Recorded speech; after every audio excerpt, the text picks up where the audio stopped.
My hands were shaking so hard I could barely hold my phone. I was standing in the hallway of Grand Hyatt 12 floors up, and I knew my husband of 5 years was in room 1214. Every memory, every I love you, every promise we had ever made, now it all felt like a lie.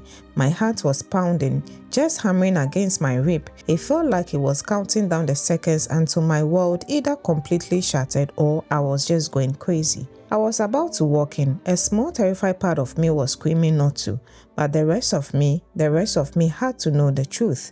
Hi everyone, welcome to Sem Diary. If you're new here, my name is Senam, but you can call me Sem. I bring you real life confessions and interesting stories that are shocking, heartbreaking and inspiring. If you love stories that touch the soul, let's be friends. Don't forget to like, subscribe and share this video, and also turn on your notification bell so you never miss a story. Let's dive right in.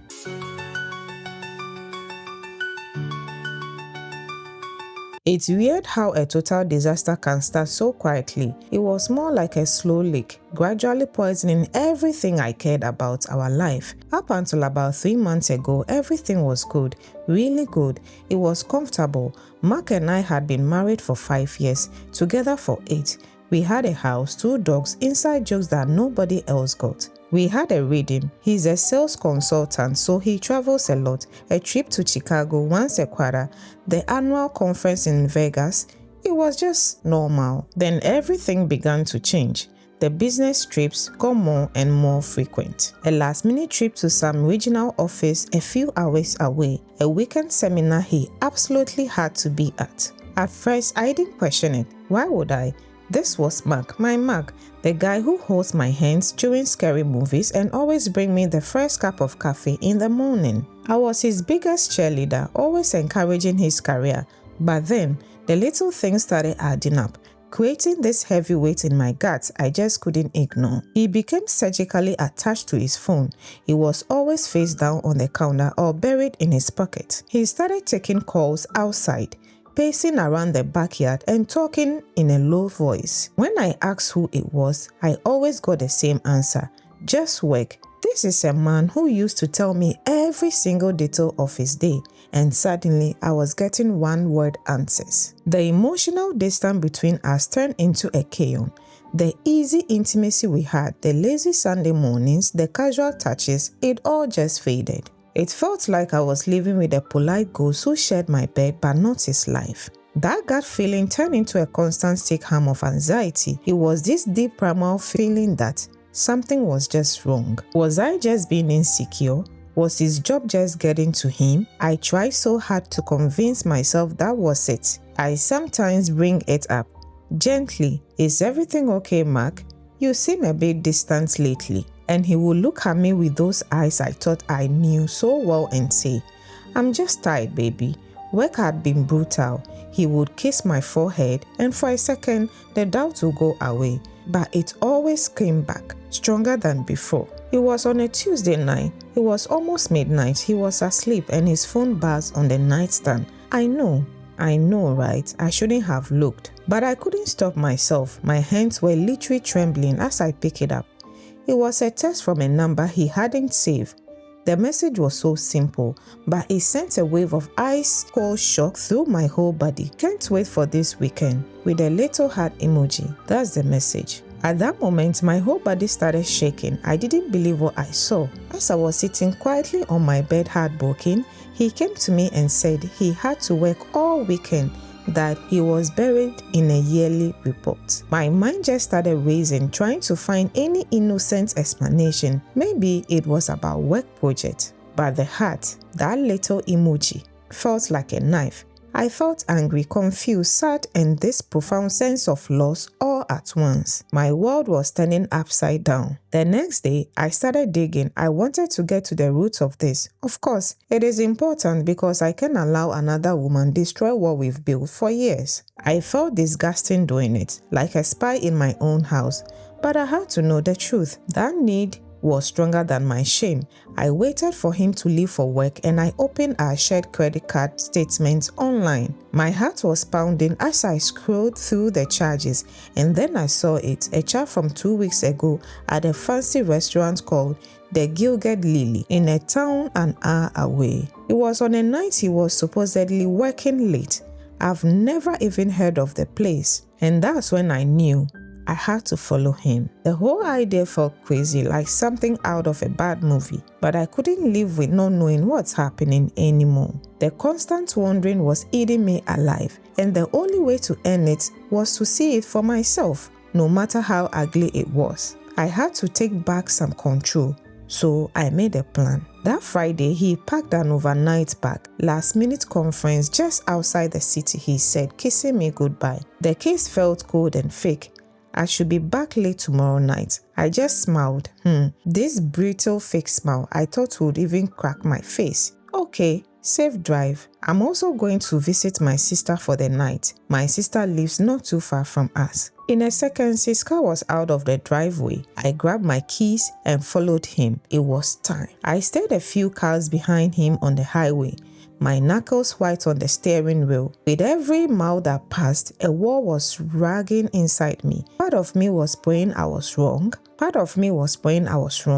he really was going to some boring conference, and I would just turn around, go home, and feel like the world's biggest idiot. But the other part of me knew this was it. He didn't take the exit for the conference. He kept driving right towards the city's upscale hotel district. My breath caught in my throat. He kept driving. I just watched from across the street as he handed his keys to the attendant of the hotel and walked right through the revolving doors. That overnight bag slung over his shadow. The shock was a physical blow.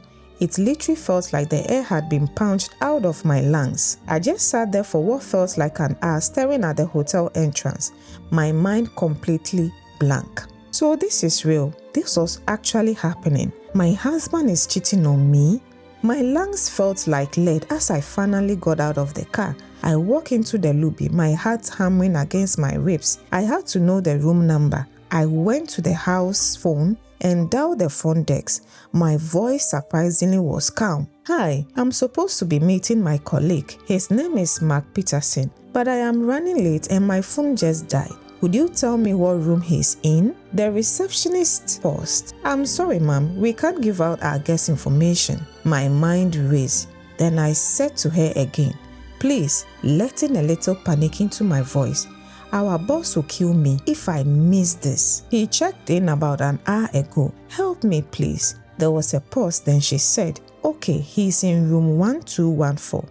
She finally whispered. Immediately, I said thank you. Carpeted hallway on the 12th floor. The walk from the elevator felt like the longest walk of my entire life. Every step was a step closer to detonation. I felt like I was floating outside my own body, watching a character in a tragedy.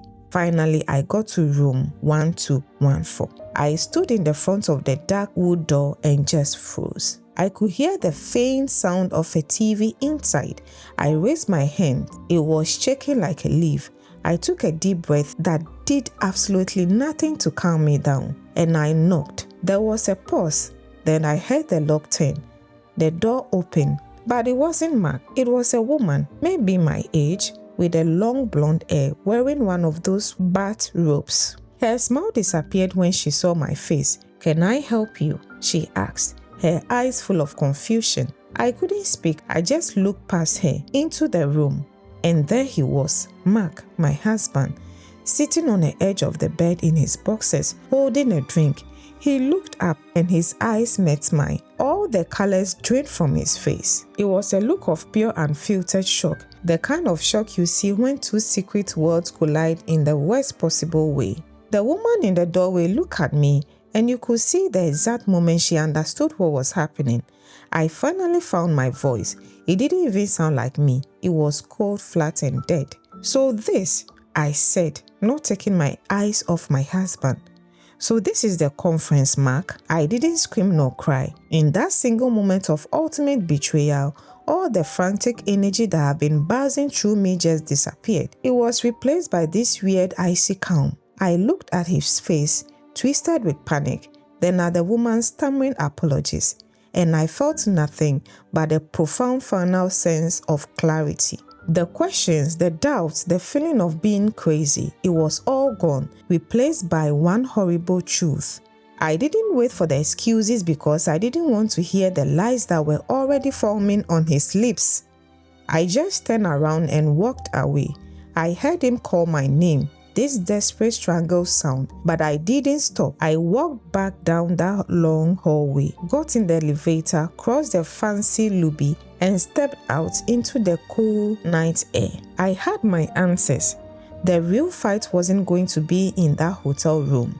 It was going to be for my future, and I was going to fight it on my own terms. The drive home was a blur. I was in a total shock, swinging between complete numbness and this wave of gathering pain. The scene in that hotel room just replayed in my mind on a loop, a special kind of torture. The sun was starting to come up when I walked back into our house.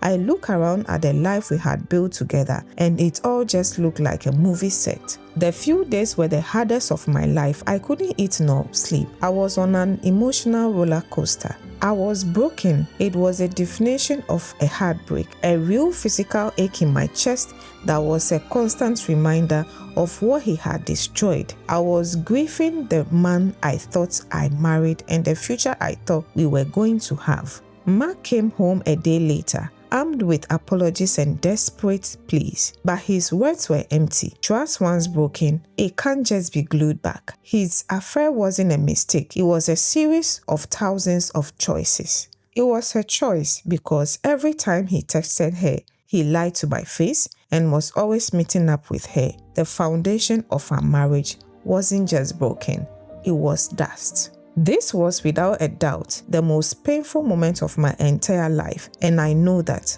unfortunately, many of you have gone through something just like this. The pain of betrayal is devastating in a way, and that's hard to describe. I just had to accept my fate and find a way out. It'd been 6 months since that night. I filed for a divorce the next week. It has not been easy. There are days when the anger and sadness feel brand new, but I am healing. I'm rediscovering who I am outside of that broken marriage.